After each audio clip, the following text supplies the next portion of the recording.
Hello everyone, my name is Samit. I am currently working in Income Tax Department.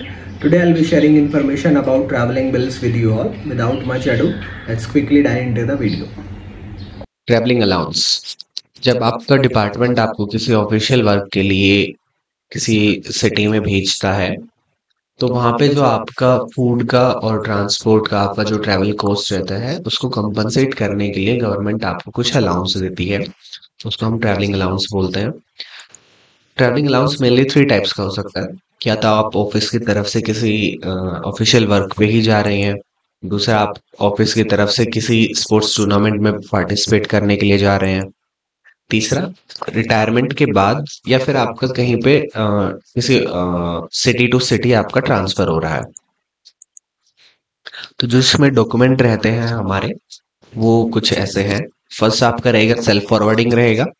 दूसरा आपका गार 14A form, जिसको कैसे fill करना है ये हम इस वीडियो में आगे देखेंगे। उसके साथ आपका सैंक्शन ऑर्डर या SR61। SR61 सबसे मोस्ट इम्पोर्टेंट है। इसके अंदर आपको डेट मेंशन रहती है कि इस डेट से लेकर इस डेट तक आप फूड के लिए या भी जो भी आपके अलाउंसेस रहेंगे उसके लिए आप एलिजिबल रहेंगे। इसके साथ आप ट्रेन और एयर टिकट्स, जो आपका ओरिजिनल बोर्डिंग पास है उसके साथ आपको अटैच करना रहता है। फिर अप टू लेवल 8 एम्प्लॉयज के लिए यहाँ पे सेल्फ डिक्लेरेशन से भी काम चल जाता है, या फिर आप एक्चुअल आपने जो भी फूड के ऊपर, अकोमोडेशन के ऊपर या विद इन सिटी ट्रेवल में आपने जो भी एक्सपेंस किया है उसके ओरिजिनल बिल्स भी लगा सकते हैं, अदरवाइज सेल्फ डिक्लेरेशन। इससे अबव लेवल के जो भी एम्प्लॉयज रहेंगे उन सब के लिए ओरिजिनल डॉक्यूमेंट्स प्रोवाइड करना मैंडेटरी रहता है।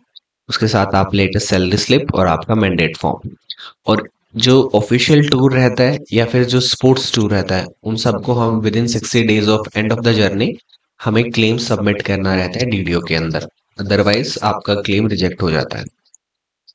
दूसरे टाइप का है रिटायरमेंट या ट्रांसफर के टाइम पे हमारा जो गार 14A था पिछले वाले में, लेकिन इसके अंदर गार 14B फॉर्म रहेगा।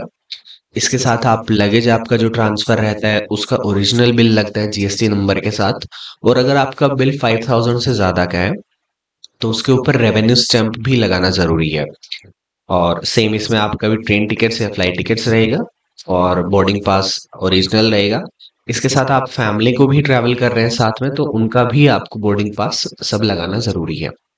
इसके साथ आपका फिर पेंशन पेमेंट ऑर्डर रहेगा। और इसके अंदर जो सबसे मोस्ट इम्पोर्टेंट जो चीज है कि PPO ऑर्डर के अंदर जो आपका एड्रेस रहेगा वो सेम होना चाहिए जो आप गार 14B फॉर्म के अंदर आप क्लेम कर रहे हैं। अगर वो एड्रेस आपका सेम नहीं है तो आपको कुछ एक्स्ट्रा एड्रेस प्रूफ देना पड़ेगा। फॉर एग्जांपल आपका इलेक्ट्रिसिटी बिल, या फिर जहाँ पे कुछ और प्रॉपर्टी टाइप का आपका रह सकता है। उसके साथ लास्ट पे सर्टिफिकेट, फिर सर्विस सर्टिफिकेट रहेगा आपका, फिर retirement order, latest salary slip, cancel cheque, mandate form.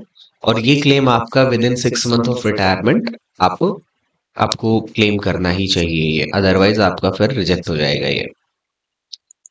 तो ये मैंने एग्जांपल लिया है कार 14A फॉर्म का, किसको कैसे फिल करना है। तो जो जो मेन जो चीजें हैं वो मैंने इसके अंदर हाईलाइट कर दी हैं। तो फॉर एग्जांपल कोई ABC पर्सन है, तो वो डेजिग्नेशन कुछ भी हो सकता है, TA इंस्पेक्टर, ITO CIT।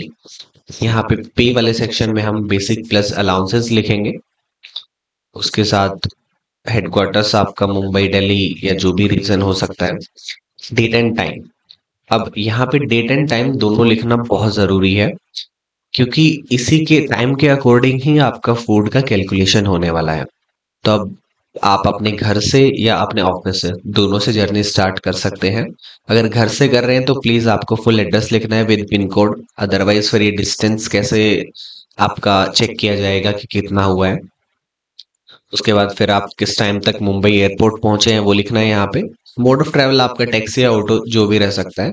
और फेयर पे किया आपने for example 200 rupees for 10 kilometre.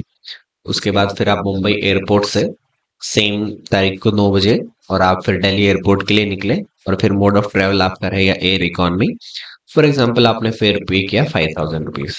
उसके बाद दिल्ली जाने के बाद आप दो जगह जा सकते हैं, या तो आप उस दिन आप किसी नियर बाई प्लेस जहाँ होटल पे आप स्टे कर रहे हैं वहां पे जा सकते हैं, या सीधा आप डायरेक्ट प्लेस ऑफ ड्यूटी पे जा सकते हैं। तो आपको सिर्फ किसी एक जगह का ही मिलेगा वहां पे। तो वो आपको फुल एड्रेस यहाँ पे मेंशन करना है। और मोड ऑफ ट्रेवल अगेन आपका टैक्सी या ऑटो हो सकता है।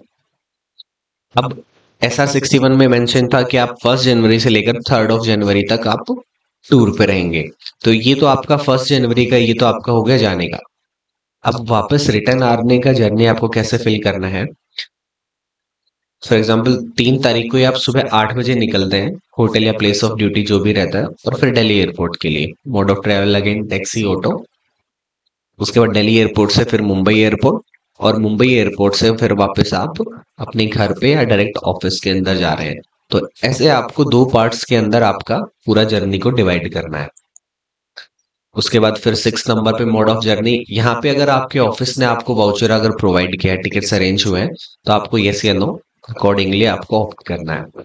7th नंबर पे RHCL। अगर आप 1 जनवरी से 3 जनवरी तक फॉर एग्जाम्पल आप टूर पे थे, तो उस टाइम पे अगर आपने बीच में कोई RH या CL अगर लिया है तो वो आपको मेंशन करना पड़ेगा यहाँ पे। 9th नंबर के ऊपर है आपको होटल्स का डिटेल प्रोवाइड करना पड़ेगा आप जहाँ पे भी रुके थे। अब 1 से 3 जनवरी के बीच में आपने फॉर एग्जाम्पल XYZ दिल्ली के किसी होटल के अंदर स्टे किया, तो उसका विद पिन कोड आप कंप्लीट एड्रेस लिखेंगे। फिर डेली रेट चार्जेस आपका 1000, ये टोटल अमाउंट फिर ये हो जाएगा। इसी के साथ में आप फूड का भी लिख सकते हैं। बहुत सारे एम्प्लॉयज या ऑफिशियल क्या करते हैं कि अपना ये क्लेम करते हैं, लेकिन फूड के बारे में वो मेंशन करना भूल जाते हैं। अप टू लेवल 8 तक तो हमने देखा कि हम फूड का सेल्फ डिक्लेरेशन देते हैं, लेकिन अगर उससे अबव लेवल के अगर ऑफिशियल्स अगर सर्टिफिकेट देते हैं तो भी चलेगा, अदरवाइज फिर वो यहाँ पे भी मेंशन करते हैं, कर सकते हैं कि फूड एज पर एडमिसिबल। उसके बाद फिर 11th पॉइंट के अंदर जो हमारा रहेगा वो रहेगा journey perform by road between places connected by train.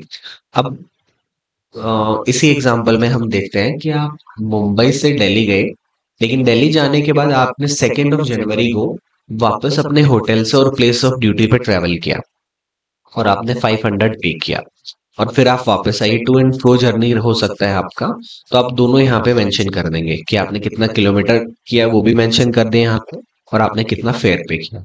अगर आपने ये के रिगार्डिंग अगर कुछ एडवांस आपने ले लिया है, तो आप यहाँ पे ये फिल करेंगे 12th नंबर पे, और उसके बाद आपका सिग्नेचर हो जाएगा। ये हुआ हमारा गार 14A फॉर्म। अब ट्रांसफर और रिटायरमेंट के लिए हमें फिल करना पड़ता है गार 14B फॉर्म। इसके अंदर भी सेम एग्जांपल ले लेते हैं हम। ABC कोई गवर्नमेंट एम्प्लॉई है और डेजिग्नेशन उसका ये रहेगा। At the time of transfer उनका बेसिक जो भी रहेगा वो मेंशन करना है। हेडक्वार्टर मेंशन करना है यहाँ पे, ओल्ड क्या रहेगा और अभी न्यू क्या हो गया है। और उसके बाद फिर रेजिडेंशियल एड्रेस। फॉर एग्जांपल आप दिल्ली से और मुंबई आपका ट्रांसफर हुआ है, तो दिल्ली के अंदर आपका ये एड्रेस था, विद पिन कोड ही लिखेंगे आप यहाँ पे, और फिर न्यू एड्रेस आपका ये हो गया। अब आपके साथ आपकी पूरी फैमिली ही ट्रेवल कर रही है, तो सबका डिटेल्स आपको ऐसे मेंशन करना पड़ेगा यहाँ पे। उसके बाद फिर आपका डिपार्चर रहेगा, वही सेम डेट एंड टाइम दोनों मेंशन करना है यहाँ पे आपको, और फिर नंबर ऑफ फेयर 3 लिखना है, 3000 ईच, और टोटल 9000 हो गया आपका। डिस्टेंस जो भी रहेगा आप किलोमीटर के अंदर मेंशन कर सकते हैं। अब आप अपने साथ साथ आप लगेज को भी तो ट्रांसफर करवा रहे हैं, तो उसका डिटेल्स पॉइंट नंबर 8 में आपको मेंशन करना पड़ेगा कि टोटल वेट कितना हुआ था लगेज का, और आपको जो भी कुरियर है उसने आपको चार्ज कितना किया, 50 rupees per kilometre for example, और मार्क्स में हम 1500 किलोमीटर मान लेते हैं, तो टोटल अमाउंट हो गया आपका 75,000 के आसपास। तो जो भी कैलकुलेशन रहेगा आपको पॉइंट नंबर 8 के अंदर ऐसे फिल करना है। उसके बाद फिर 10th पे आपको कोई अगर आपने एडवांस लिया तो वो यहाँ पे मेंशन कर सकते हैं, और उसके बाद सिग्नेचर रहेगा आपका यहाँ पे। तो इन दोनों के साथ साथ एक सर्टिफिकेट फॉर टूर भी रहता है जिसको आपको फिल करके देना जरूरी है। अगर आपने किसी ट्रेन से अगर आपने जर्नी परफॉर्म किया तो 4th नंबर पे आप फिल कर सकते हैं। अदरवाइज 7 पे आपको फिल करना है कि आप दिल्ली में रुके थे किस डेट से और किस डेट को, और कहाँ पे आपने स्टे किया था। उसके बाद आपके नीचे आपका सिग्नेचर रहेंगे। इसके अलावा जो हमारा कैलकुलेशन रहता है कि फूड का कैलकुलेशन कैसा रहेगा, अकोमोडेशन का हमें कितने वापस मिल सकते हैं पैसे, या आपका ट्रेन या फ्लाइट टिकट्स, या आपका with in city travel, retirement या ट्रांसफर के टाइम पे आपका सीटीजी कितना रहता है, या फिर लगेज की कैलकुलेशन कैसे की जाती है, ये हम देखेंगे नेक्स्ट वीडियो में।